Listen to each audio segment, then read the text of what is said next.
प्रकृति और मनुष्य के बीच कैसा संबंध गलत है, ये तो आपने हमेशा बताया है। आपने कहा है कि मनुष्य प्रकृति का शोषण आदि करता है, वो बात गलत है। तो आज फिर समझाएं कि मनुष्य और प्रकृति के बीच में सही और आदर्श संबंध कैसा होना चाहिए।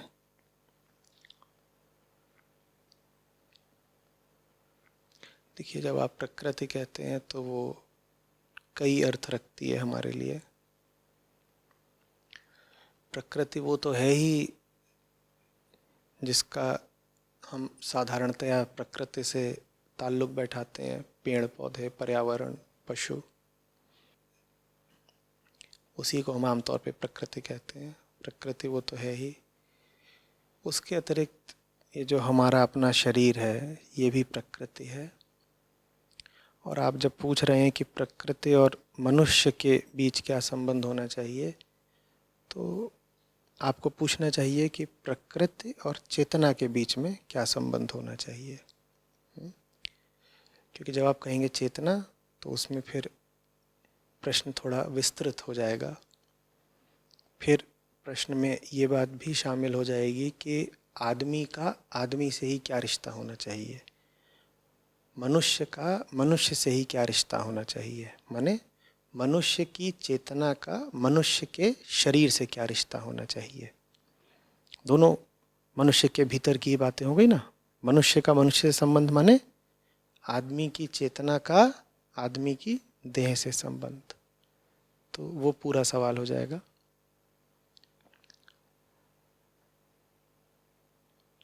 पता होना चाहिए कि चेतना और प्रकृति दो अलग अलग तलों की बातें हैं। पूरा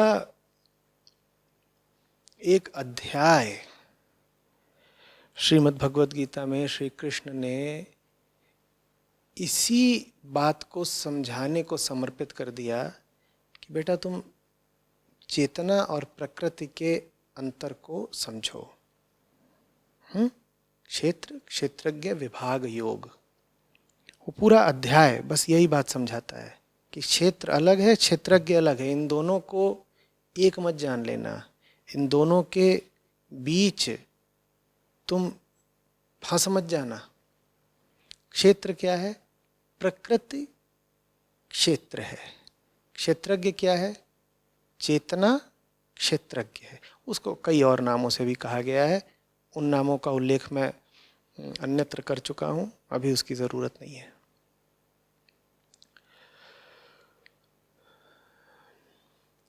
प्रकृति में चेतना का कोई गुण नहीं पाया जाता।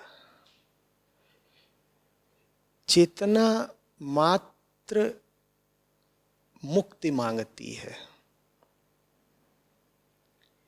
चेतना की कोई इच्छा नहीं है लिप्त होने की। चेतना को लिप्त नहीं, मुक्त होना है। ये चेतना की बात हुई। प्रकृति को मुक्ति चाहिए ही नहीं। वो त्रिगुण धर्मा है। उसको उन्हीं 3 गुणों के माध्यम से भांति भांति के खेल खेलने हैं, नाच नाचने हैं, समय बढ़ाना है, आना है, जाना है, कभी जन्म करना है, कभी मृत्यु करनी है, सब बदलाव करने हैं, धूप छांव करने हैं। ये प्रकृति की बात हुई। अब प्रकृति में और चेतना में कोई मेल हो ही नहीं सकता। चेतना वो जिसका इरादा बस एक है। ये सब जो मेरे चारों ओर खेल चल रहा है, ये सब मेरे चारों ओर जो समय का और स्थान का विस्तार है, मुझे इससे परे रहकर मुक्त रहना है। ये चेतना की अभिप्सा है, मुक्त चेतना का स्वभाव है। प्रकृति का कोई स्वभाव होता ही नहीं, या कह लीजिए कि प्रकृति का स्वभाव प्रकृति मात्र है। प्रकृति के गुण होते हैं, स्वभाव नहीं होता। प्रकृति का कोई केंद्र भी नहीं होता, कह लीजिए प्रकृति का केंद्र प्रकृति ही है। प्रकृति कुछ चाह रही ही नहीं है, एक तरह से वो अपने आप में तृप्त है, उसको जो चाहिए वो उसको मिला हुआ है। कोई ऊंची मांग उसकी है ही नहीं। जड़ता से प्रकृति को कोई समस्या नहीं है। और चेतना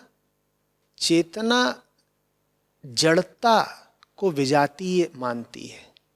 चेतना अपने अंदर की जड़ता से घबराती है। चेतना को जड़ता से ही मुक्ति चाहिए। दोनों में बड़ा अंतर है। लेकिन चेतना की बात समझिएगा, जब हम कह रहे हैं कि चेतना को मुक्ति चाहिए, माने चेतना फिलहाल तो बंधन में ही है ना। और मनुष्य की चेतना की यही स्थिति रहती है, वो बंधन में ही रहती है। चेतना का बंधन क्या है? अगर चेतना को मुक्ति चाहिए माने कुछ तो होगा जो उसको वर्तमान में बांधे हुए होगा, तभी तो वो आगे मुक्ति की कामना रखती है। क्या है जो उसे बांधे है? प्रकृति से चेतना की जो आसक्ति हो जाती है, उसी चेतना को पुरुष भी कहा गया है। प्रकृति से पुरुष की जो आसक्ति हो जाती है, वही पुरुष का माने चेतना का बंधन है। चैतन्य मनुष्य की चेतना को प्रकृति का बस दृष्टा होना है। यही प्रकृति के साथ उसका सहज, स्वस्थ और आदर्श संबंध है। उसे सिर्फ देखना है कि ये सब क्या हो रहा है।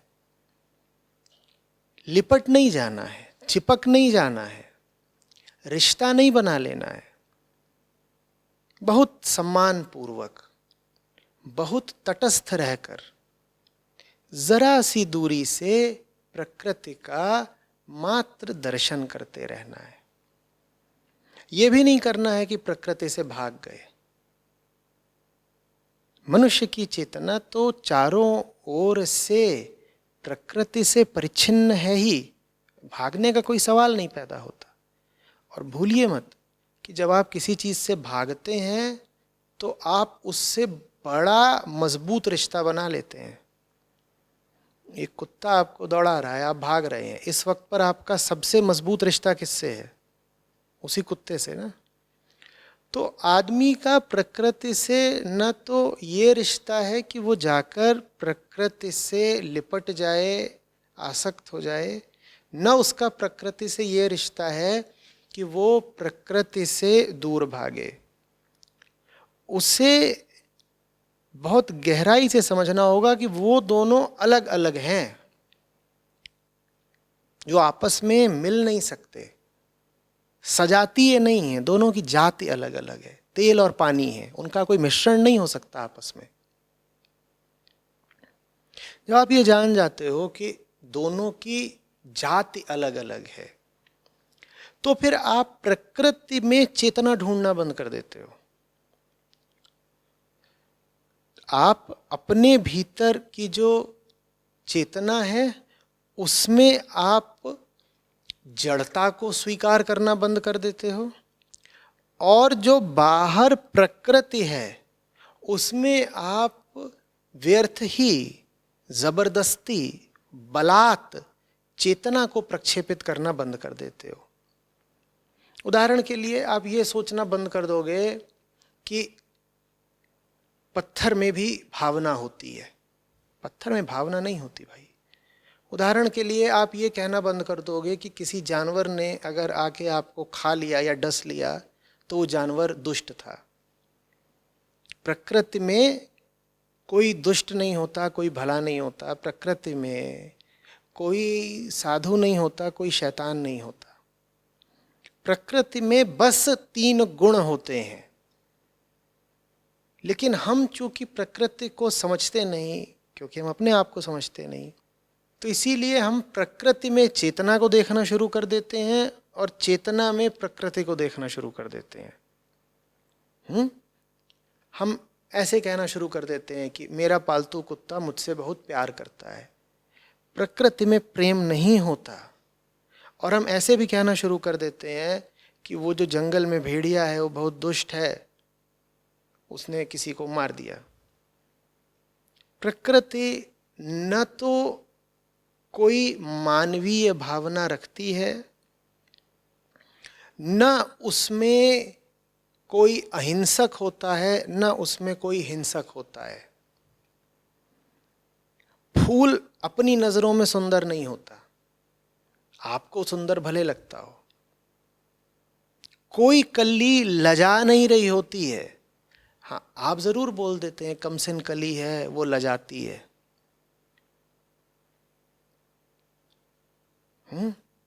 मगरमच्छ खलनायक की तरह नहीं होता, बंदर विदूषक नहीं होता, वो वही हैं जो हैं। हाँ, आपको जब अपनी कहानियों में कोई हंसोड़ पात्र चाहिए होता है तो उसको आप बंदर जैसा बना देते हो।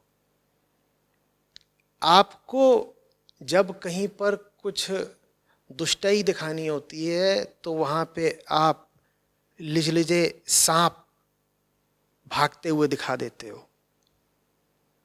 आपको जब कहीं पर कुछ भूतिया दिखाना होता है तो वहाँ पे आप कई तरह के चमगादड़ दिखा देते हो। सब प्रकृति है भाई। न तो चमगादड़ का इरादा है कि आपको नुकसान पहुँचाए, न ही किसी जानवर का इरादा है कि वो आपको बहुत लाभ पहुँचाए। फिर आप ये कहना बंद कर दोगे कि फलाना पशु है वो तो बहुत सीधा होता है और उसे आदमी के साथ ही रहना चाहिए, ना फिर आप यही कहोगे कि फलाना पशु है ये तो बहुत ही बेकार है।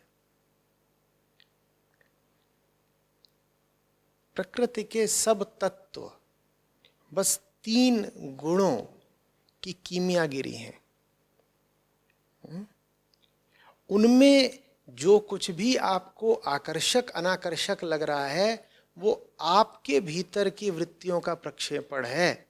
वो चीज प्रकृति में नहीं है, वो आपके भीतर है। उदाहरण के लिए गाय बहुत लोगों को बहुत प्रिय होती है। उसकी वजह ये नहीं है कि गाय में वास्तव में कुछ विशिष्ट है। उसकी वजह ये है कि आपको उससे कई तरह के लाभ मिले हैं और वो पशु सीधा साधा है। इसी तरीके से कुछ पशुओं को हमने गाली जैसा बना लिया है। कोई बहुत चालाक होगा तो उसको लोमड़ी कह देंगे, भेड़िया कह देंगे। किसी को अपमानित करना होगा तो उसे गधा या खच्चर कह देंगे। ये सब आपके भीतर का प्रक्षेपण है। गधा जैसा है उसे अपने होने में कोई तकलीफ है क्या? गधे को गधा होने में बिल्कुल कोई तकलीफ नहीं है, खच्चर को होने में कोई तकलीफ नहीं है। भेड़िया भेड़िया होकर के जैसा है ठीक है। भेड़िया अपनी हस्ती में उतना ही विश्राम में है जितना हाथी अपनी हस्ती में। छोटी सी चींटी अपनी हस्ती में वैसे ही बैठी हुई है जैसे कोई बड़ी सी भैंस। कोई दोनों में अंतर नहीं है। हाँ, हमारे देखे भैंस में और चींटी में बहुत अंतर है। हम दोनों में कई तरीके की भावनाएं प्रक्षेपित कर देते हैं, कुछ कर देते हैं, और ये सब करके फिर हम उनका शोषण ही करते हैं। प्रकृति से 2 हाथ की दूरी बनाकर चलिए। जब आप प्रकृति से 2 हाथ की दूरी बना पाएंगे तो फिर आप में एक क्षमता पैदा होगी कि आप स्वयं भी देह भाव से मुक्त हो पाएं। अभी क्या होता है, अभी हमारे बाहर जो प्रकृति है हम उससे भी दूरी नहीं बना पाते। परिणाम, जो हमारी अपनी प्रकृति है ये देह, हम उससे भी कोई दूरी नहीं बना पाते। बाहर जो कुछ हमें दिख रहा होता है प्राकृतिक, हम उससे किसी न किसी तरीके का कोई रिश्ता बना लेते हैं और वो रिश्ता गलत ही होता है। अज्ञान के सारे रिश्ते गलत होते हैं। वो रिश्ता दुख का और शोषण का ही होता है, तो हम बाहर जो कुछ दिखा उससे कुछ रिश्ता बना लेंगे। खास तौर पे अगर पुरुष है तो बाहर एक स्त्री घूम रही है जो प्रकृति की दी हुई देह लेकर चल रही है, तुरंत उससे हमारा एक रिश्ता बन जाएगा। स्त्री है तो ऐसे ही पुरुष से उसका बन जाएगा। तो इस तरीके की रिश्तेदारियां स्थापित करने में हम बड़े चंचल होते हैं। श्री कृष्ण यही समझा गए थे, क्षेत्र क्षेत्रज्ञ विभाग योग। अंत में अर्जुन से कहते हैं इनका भेद समझ, इनको अलग अलग रख भाई। जब इन दोनों का आपस में कोई मेल ही नहीं हो सकता, जैसे तेल और पानी का कोई मेल नहीं हो सकता, जैसे जड़ और चेतन का कोई मेल नहीं हो सकता, तो तू क्यों जबरदस्ती पत्थर में प्राण देख रहा है और प्राणों को पत्थर किए दे रहा है? ये मत कर। जब आप बाहर नहीं आसक्त होंगे किसी से, तो फिर आप स्वयं से भी आसक्त नहीं होंगे। हमारी मूल आसक्ति देह भाव ही होता है ना। जब मैं बाहर की किसी देह को देख करके तुरंत झपट पड़ता हूं, चंचल हो जाता हूं, तो उससे पहले यह भी जरूर हुआ होगा कि मैं अपनी ही देह से बड़ी आसक्ति रखता हूँगा, भीतर ही भीतर बड़ा देह भाव रखता हूँगा। चेतना का काम है जड़ पदार्थ को जड़ जानना, ताकि वो अपनी जड़ता से मुक्त हो सके। चेतना अगर जड़ पदार्थ को जड़ नहीं जानेगी, और ये जड़ पदार्थ ही है, ये जो है ना, ये हड्डी मांस, ये जड़ पदार्थ ही है। इस शरीर से चेतना विलुप्त हो जाए तो बताना जरा, इसमें और मिट्टी और पत्थर में कोई अंतर रह जाता है? तो ये जो पूरी खाल है, मांस है, ये सब हड्डी वगैरह, ये सब जड़ पदार्थ ही है। हम जड़ को जड़ जानते नहीं, हम जड़ को कहने लग जाते हैं चेतन है। अरे वो चेतन नहीं है। अध्यात्म का मतलब होता है चेतना की उपासना। चेतना की उपासना माने मुक्त चेतना के प्रति सम्मान का भाव। फिर तुम जड़ और चेतन का जबरदस्ती का मिश्रण नहीं करते। चेतना को जड़ता से ही तो मुक्ति चाहिए, फिर चेतना मुक्त हो जाती है, उसी में आनंद है, वही जीवन का परम लक्ष्य है।